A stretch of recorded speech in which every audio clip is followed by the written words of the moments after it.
বাসায় আম নিয়ে আসার পর সেগুলো নিয়ে মেয়ে কি করলো তা নিয়ে থাকছে আজকের ব্লগ। হ্যালো সবাইকে, কেমন আছেন সবাই? আমার মেয়ের নতুন আরেকটি ভিডিওতে আপনাদেরকে স্বাগতম জানাচ্ছি। প্রতি বছরের মতো এবারও আমার জামাই হাড়িভাঙা আম কিনে নিয়ে এসেছে। এখন আমের ক্যারেটটি আনবক্সিং করছে মেয়ের বাবা। তার বাবা কি খুলছে সেটা দেখার জন্য মেয়ে ড্রয়িং রুম থেকে দ্রুত চলে এসেছে এবং পুরোপুরি ক্যারেটটি খোলা হয়ে গেলে মেয়ে তো দেখেই খুশি।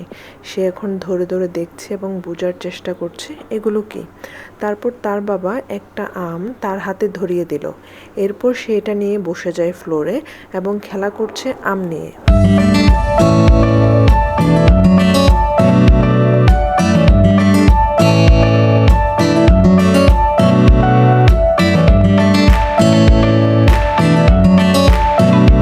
তারপর আমিও একটা আম দিয়ে দিই হাতে। মেয়ে আম দুটো নিয়ে খেলছে, ছুঁড়ে ফেলছে, আবার হাসছে, আমাদের দিকে তাকাচ্ছে, এই কাণ্ডগুলো করছে। এদিকে মেয়ের বাবা আমাকে একটা একটা করে আম নিয়ে দেখাচ্ছিল এবং বলছে, দেখো এগুলো গাছ পাকা আম। আসলে আমগুলো খেতে অনেক ভালো ছিল।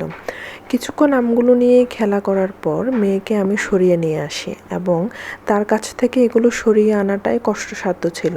মেয়ে আম নিয়ে খেলবে, তার আর খেলার জিনিসপত্র লাগবে না। সে ভুলেই গেছে তার যে অনেকগুলো খেলার জিনিসপত্র রয়েছে।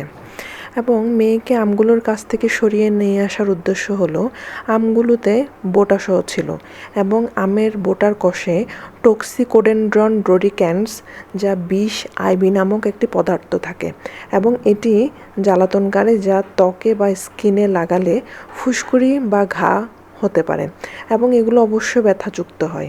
আমরা সচেতন ছিলাম, তাই খেলা করার সময়ও এই বিষয়টি আমাদের নজরে ছিল। আপনারাও আপনাদের বাবুদেরকে নিরাপদে রাখবেন, কারণ এই আমের সিজনে সবার বাসায় আম থাকে। খেয়াল রাখবেন যাতে করে আমের বোটার কষ বাবুদের ত্বকে না লাগে। আমার মেয়েকে স্নান করিয়ে খাইয়ে তাকে ঘুম পাড়িয়ে দিয়েছিলাম এবং বিকেলে ঘুম থেকে ওঠার পর দেখুন তার কাণ্ডটি কী করছে। এরপর মেয়ে বিকেলে ঘুম থেকে ওঠার পর নিজের আপন মনে সে খেলছিল, কারণ তার পাশে তখন তার মা বাবা দুজনেই ছিল এবং সে হাত নেড়ে দেয়ালের ছবিতে দেখিয়ে দিচ্ছিল বাবা মা ডেকে।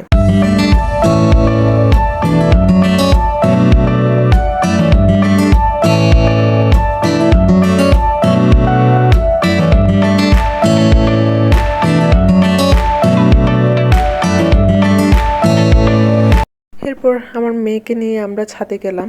আমি এবং তার বাবা দুজনে ছিলাম, তাকে ছাদে নিয়ে গিয়ে খাওয়াচ্ছিলাম।